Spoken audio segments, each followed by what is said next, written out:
Hello, fellow Sudokans, and welcome to Zen and the Art of the Guardian Sudoku Puzzle. It's Sunday, the 2nd of April 2023. I hope you are keeping very well and enjoying your weekend to the fullest extent. I see that I'll be getting on with the Observer Sudoku in a moment, of a level unknown to me at this stage. I just read a piece in the Observer by John Norton, and it's rather a celebratory piece, maybe I should say, pronounce it like that, an article which kind of is saying, yes, now we can all be programmers because of ChatGPT, and looking at the advances of ChatGPT. I've spoken about this application before, and I think it's kind of mistaken, really.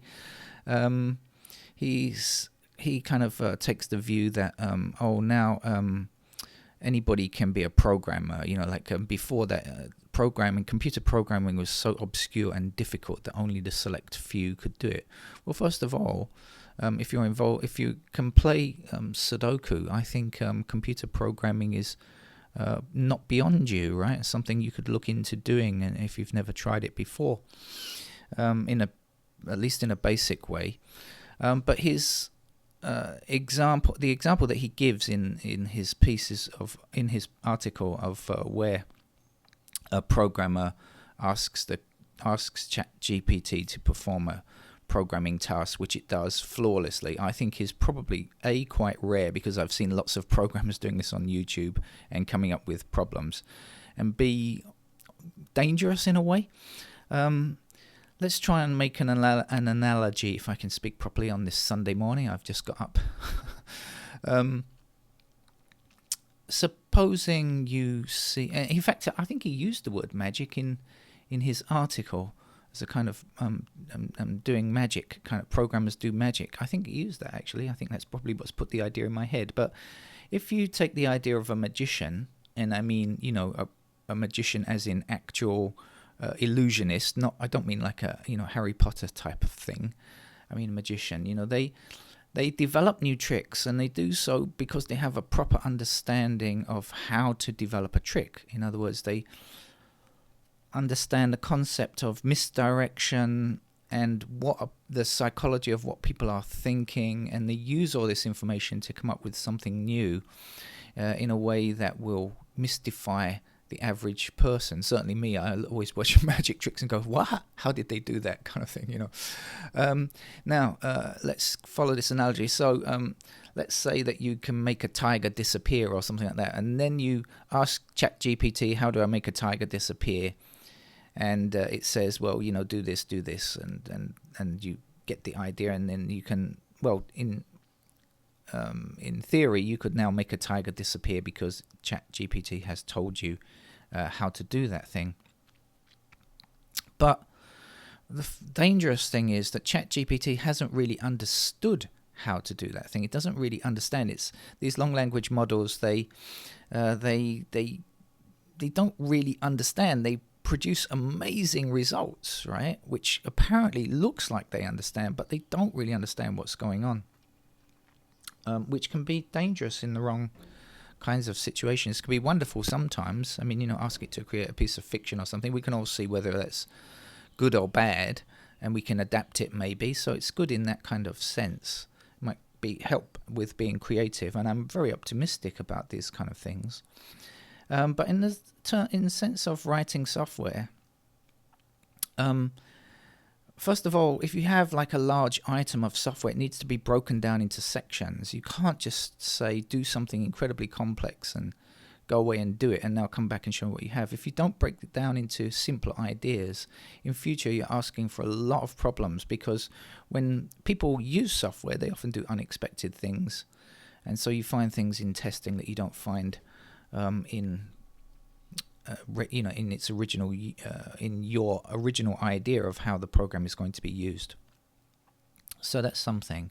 And if you're asked to go back and modify something, well, if you haven't really understood it properly, that's going to be really difficult to do.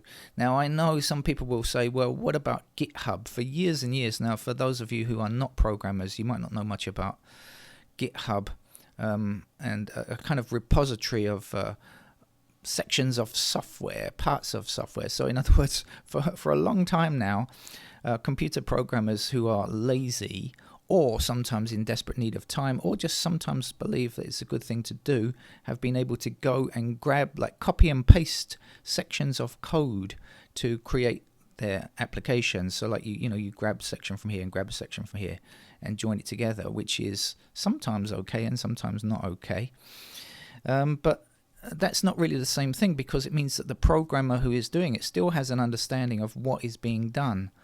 Even if you use GitHub or something to add sections of code, you as the programmer understand what is going through this application. And I think so that means you still need to be a programmer. John Norton's article was kind of saying, hey, nobody needs to be a programmer now. You can just ask ChatGPT to do something and copy and paste the code in and it will work. Well, I think most of the time it won't work because there are a lot of bugs. And even though you can often ask ChatGPT to find the bugs, and it will often do that, which is quite amazing, it still hasn't really understood the situation. And that could be really dangerous for a complex application or something that, where you really need to understand what's going on. So I think... don't party just yet, John Norton. But anyway, thanks for your article in the Observer today. Check it out. Right, now I haven't been looking at the grid while chatting to you because I need to think about what I was saying there since it's early on a Sunday morning. My brain is not working properly. So I'll look at the grid now. Usually on a Sunday, because I have no idea if this is easy, medium or hard, I'll give you a quick breakdown of the rules of Sudoku. Or possibly rule. There seems to be only one, the rule of nines. You'll see there are 9 squares in this row at the top, and indeed there are 9 squares in every row. And you'll see that some rows have numbers. In fact, all the rows have at least one number in them. This row has 9 in it, and this row has 6, 4, and 3. And this row has a lot of digits already placed. 4, 3, 1, 2. Oh, 1, 2, 3, 4, 5, in fact, already placed. So since there are 9 squares in the row, we will be looking for 6, 7, 8, 9 to complete this row. And then that row will be complete. But how do we go? What else do we need to know? The columns, the rules are the same, numbers 1 to 9. And then we have these smaller sections of 9 squares here, and guess what goes in there? Yes, you've guessed it, of course, numbers 1 to 9. Okay, I've seen a couple of things now that I've started moving the mouse around on the screen, so I'll tell you what I've seen. Seeing these 4 here highlighted gives me a chance to see that, look, 4 blocks up here, 4 blocks across here, and 4 blocks down here. What do I mean by blocks? Well, if you think about it, if there are only 9 squares in a column, this 4 cannot reappear. This 4 cannot reappear here, and this 4 cannot reappear in this row. Oh, that could be my cat. By the way, fighting cats woke me up in the night again. I wish I had some cure to stop fighting cats. They really are driving. I'm losing sleep virtually every night at the moment. Stray cats are fighting. We have 1 blocking down here and 1 blocking up here. Excuse me while I hold the mouse down. Excuse me while I kiss the sky. And 1 blocking across here like this. So we have 1 up, 1 down, 1 across. That's going to put a 1 into that square there. Getting the idea now? So we use this idea of, it can't be here, it can't be here, so it must be here. That's really the kind of logic that we need. And actually, as I said, if you want to program computers, that also is a kind of logic that will often be helpful, although it gets a bit more complicated than that, of course. We have 4 across here, 4 across here, 4 across here, and 4 across here. So guess what? In this column here, there is just 1 empty square which isn't affected by an intersecting 4, and so we know that the 4 has to go in that square there. Right, now I think you've really understood the situation, haven't you? Good. Glad to hear it. And all we have to do now is fill in the other empty squares. Sometimes easy, sometimes incredibly difficult. But for newspaper games, not usually impossible, let's say that. There are some internet games which I find impossible. They're just too tough for me. But for newspaper games, they're normally at the level that you can finish them with a certain amount of difficulty sometimes. Okay, so now we have 2 blocking here and 2 blocking up here. So now you say, well, that leaves 2 squares, and down here we don't have any information to show which is the 2, and I would say, yes, that's true. But we do know that 2 is either in this square or in this square. Which one? Don't know just yet, but okay, let's think about that. So I'm going to just click on the 2's again. So you see when you're using this SudokuExchange.com, all the 2's are highlighted. If you click a 7, all the 7's are highlighted. So now we know that 2 is in one of these 2 squares. So if it's in this square, it blocks across this row, and if it's in this square, it still blocks across this row. So in other words, this row is now eliminated from 2 apart from these 2 squares here. But I want to look at this block over here. Now we have 2 blocking right the way across here. Now this 2 blocks across here, and this 2 blocks up here. So now we know, because one of these 2 squares will be 2, that has to be a 2 there. Now we can take that 2 and bring it all the way to the bottom, this 2 down here, and this 2 across here. That's going to give us a 2 in that square there. You see how that works? It's a kind of what if. And again, if you want to be a programmer, a what if kind of scenario is an essential tool that you'll need. I hate computer programming, by the way. Something I really dislike. When I was a little kid, I thought I wanted to be a programmer. And when I grew up and found that I could program computers, I found that I hated it. Right. We have 7 and 8 across here and 7 and 8 across here. Nice numbers that you can see. Now, 7 and 8, this 7 and 8 block across here, 7 and 8 block across here. So this time, instead of looking at one number blocking across, we can look at 2 numbers. And we know that 7 and 8 are going to be in these 2 squares here. Now, I don't know if that means anything, but I think it does. And so these 2 squares can only contain 7 or 8. 7 and 8 can't appear in any of these white squares, and only 7 and 8 can appear here. So no other number. We've got 2 numbers limited to 2 squares. Okay, got the idea? Right, so now let's just omit these. Let's cast them out of our thoughts for a moment. So now these white squares, let's have a look and see what's left. Now when we look for the 1, digit 1, we can see 1 blocking down here and 1 blocking across here. And so you'll see there is only 1 space for the 1, and it has to go there. So now we can take that 1 up to the top and 1 up here and 1 across here, and that will give us a digit 1 there. Then that 1 brings across here, and 1 across here will give us a 1 here. Okay, do you like that? Let's investigate and see if anything else is given to us here. There may be, there may not be. Remember, this is 7 and 8 because of our 7 and 8, right, like this. So these 2 squares are 7 and 8. Well, actually, look at the 6 blocking down here and the 6 blocking down here. And so now we can say there's only one possibility for the 6. The 6 has to be in that square. Then the 6 blocks across here and the 6 blocks across here, and that's going to give us a 6 in that square there.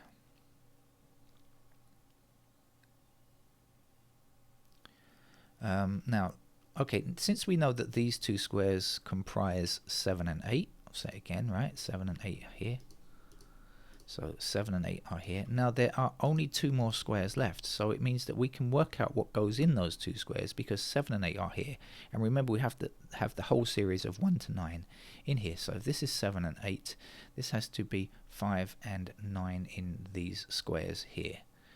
Now, does it help us? Actually, no, I can't tell which is which just yet, but I will try to keep it in mind for the future. So 5 and 9 go in these squares here.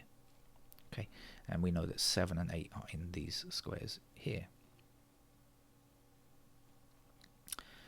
Right, now let's see what else we've got. Up here, we've got 4 and 6. By the way, I'm telling you these things and going through them as immediately as I think about it, but I don't know if it's going to lead to anything or not, because I haven't played this game in advance, and I don't know if it's an easy or a medium or a very difficult game. I have absolutely no idea. So, but I'll tell you as I go through. I see 6 and 4 in this row, and that means there are only two possible squares for 6 and 4 in this block. 6 and 4 must be in these squares here. So that means we can definitely get this number, this square here. Why do I know that? Because 6 and 4 block across here, so 6 and 4 are here. These three numbers are limited to what we need to finish this block. So we know which three numbers go in these three squares. Even if we can't place which one goes where, we know which three numbers they are, and that will leave only one possibility to go here. So this is 6 and 4.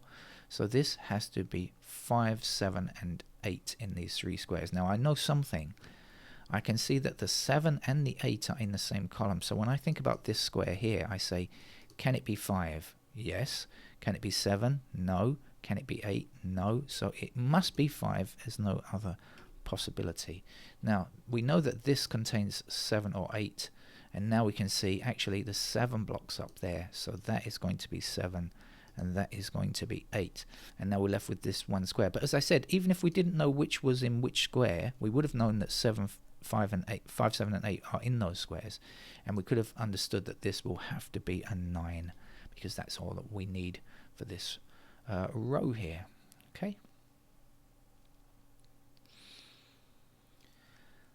Right, now where to look? This is always the perennial problem for the Sudoku. Is deciding where to look next. I can see where to look next. We have a 3 blocking across here, and we have a 3 blocking up here. So that is going to give us a 3 in that square there.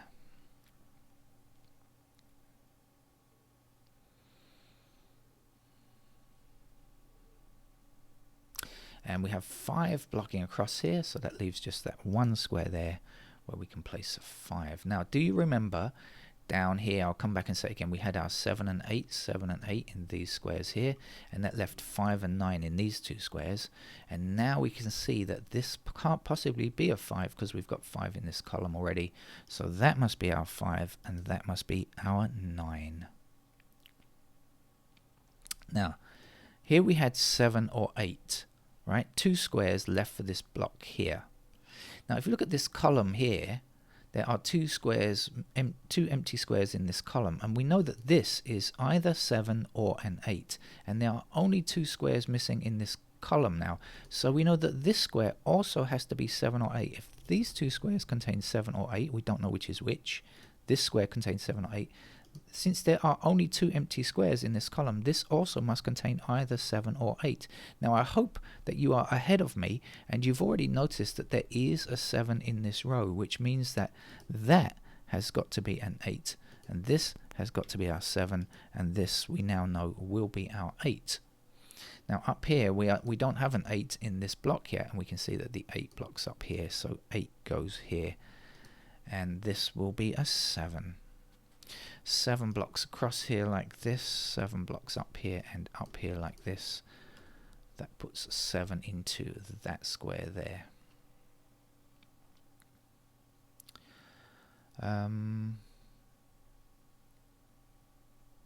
So let's investigate what's missing from here. Missing from here are 6 and 9. Do we look? So we look down here to see if we have any 6 or 9s, and the answer is no. We don't have any 6 or 9s missing. We already know this is 6 and 4, and I already looked down here and there's nothing down here. And the last 2 numbers here, now we know this is 6 and 9, so for this to complete this block we're going to need 2 and 8 to finish this in these 2 squares to make this whole. And yes, we have a blocking 2 up here, so we know that the 2 is going to go here and the 8 must be in that square. By the way, if you are enjoying this, you've never played Sudoku before, and it seems to be a beginner's game or a fairly straightforward game so far. If you're enjoying it, why not subscribe to the channel, come back and see some more videos, and subscribing would help me a lot. Not many people subscribe to this channel, I only have a few, so how about bumping my figures up a little bit by subscribing to the channel? Thank you very much. There's only one number missing from this column, and if we check through we'll find it's a 5. That's the only number we need for the whole 1 to 9 series, right? Okay. I'm not sure what's missing from this column here, so I'll just have a look and see what we need. We need a 3 and we need a 9. Now, are there any 3s or 9s across here? No, there aren't. Not yet. So I don't know what goes there. Now, what goes in here?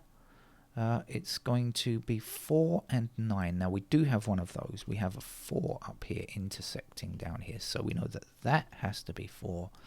And the last number here to complete this series in this row will be a 9. And now we know, because a number can only appear in its block once, right? We now know that this can't be a 9. Now, a moment ago I said I needed 9 for this column, so it can't go here. So we know that the 9 goes here, and the last number for this column is a 3. So we can place our 3 like so. The missing numbers here now are going to be 1 and 5. We don't have any 1s or 5s up here. So we can't say which is which just yet. We have to leave that for the moment. But we know this is 1 and 5. We know here is going to be 4 and 9 in these two squares. Now 4 and 9 is in the middle up here. We don't know which is which. So we just have to leave that for the moment. But we'll have a look at these 3 squares and see what goes here. We know that this is... We could either say we know this is 4 and 9, so we can look in this block, or we could look along this row and see which 3 numbers are missing. It will be the same 3 numbers, of course. So the missing 3 numbers here are 2, 3, and 5. Now, we have 2 and 5 in the same column. Like we did a bit earlier, we see something useful. So we have 3 numbers, only 3 numbers, 2, 3, and 5. And we can see that 2 and 5 are in this column. And so this square here can't be 2, can't be 5, and therefore must be 3. Right. I think you're really getting into it now, aren't you? Now, I still don't know if this game is going to be easy, medium, or hard, because I've got this far. And you might say, oh, you're going pretty quickly. And yes, it has been going pretty quickly so far. But that doesn't mean to say that it's definitely got to be an easy level game, because sometimes you could get this far and then you're faced with a real difficulty in logic. Now, I don't know if this puzzle is going to be like that. Probably not, but I suspect not. But it could be. So I can't say that it's an easy level game just yet. There is a point that comes and I can say, okay, from now I know this was an easy level game. That's the difficulty with the Observer Sudoku, is because it doesn't grade its own puzzles. So that was the final digit 7. We now have 7 in every one of these small blocks, and there are no more to find. Now the missing numbers here are 3 and 9, and I hope that you've spotted this 9 already. 9 blocks across here like this, and that gives us a 9 there. And this will be a 3 to finish this block. Now with the 9s, I noticed something else. We have 9 blocking across here, 9 blocking across here, and 9 blocking down here. And so that will put 9 into that square. Then we have 9 blocking down here and down here. And that means this empty square here must contain a 9. And now we have 9s in every block except one. We have 9 here, here, there, there, there, there, there, there. Except this block over here. Now if you have 8 iterations of a digit, you can always find the 9th version of it. So I know that I can find the 9 here because I have 8 already. And indeed, when we see that 9 blocking up there, we know that that must be our 9.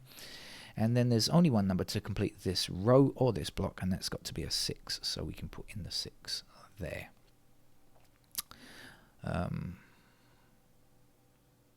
Okay, now... earlier on, we actually said there was a 4 and 9 here. You might have forgotten that, but it doesn't really matter because we can just say there's a 4 blocking across here. And so the 4 goes there. And now it is an easy level game. At this stage, I can say for sure there are not going to be any logic problems that stop me from playing this game very easily. Just a few moments ago, there may have been, but now I can see no, there are no logic difficulties here. 4 blocks up here. It's going to give me a 4 here. And enough of the puzzle has been done for me to understand that it's going to be easy to finish off. Just you know, yes or no type questions. So 6 blocks down here, 6 blocks up here. That's going to be a 6. Or you could have just said, that's the only empty square in that column, and you will count through and find, yes, it is indeed a 6. 6 blocks across here like this, and across here like this, and down here. And that gives me the final digit 6. We now have 6 in every one of these small 3 by 3 blocks. Right, now what's left? We have 1 blocking across here and across here, and that means that in this block here, 1 must go in that square there. Then the 1 blocks down here and gives me a 1 in that square. That was the final digit 1. And now logically it would be a good idea to choose this empty square here. Sometimes people think, why are you not following logic and doing the easy thing? It's just because I don't see it. Sometimes my eyes are traced in other directions, but here I did notice that we just need a 5 here, 5 blocks up here, 5 blocks across here, and that will give me a 5 in that square. 5 blocks back here, 5 blocks across here. That puts the 5 in this square, 5 blocks down here. And that was the final digit 5. And you see there's not much more to go now. We could do this one or we could do this one. Doesn't really matter. Let's do this one here, which is a 2. Okay, and then we have 2 blocking down here, which will give us a 2 here. Or you could look up and down this column and you'll find it's a 2. Same thing. 2 blocks across here and 2 blocks up here. That will be our final digit 2. Now in this column, there's just 1 number missing. We don't yet have a 3, so let's place the 3, and that 3 blocks across here and gives us a 3 here. And now we just have 2 empty squares, and if we look across this block, in this block, down this column or across this row, we'll find it's an 8. And then to finish the grid, we just need an 8 for the column, the block, the row, and the entire grid to make a logical conclusion. 8 is it. That's it. Thank you very much for joining me. Like I said, if you've never subscribed to the channel, please go ahead and do so. It would help me get over my miserable number of subscribers, which is pretty tiny. So thanks very much. See you another time. Bye bye.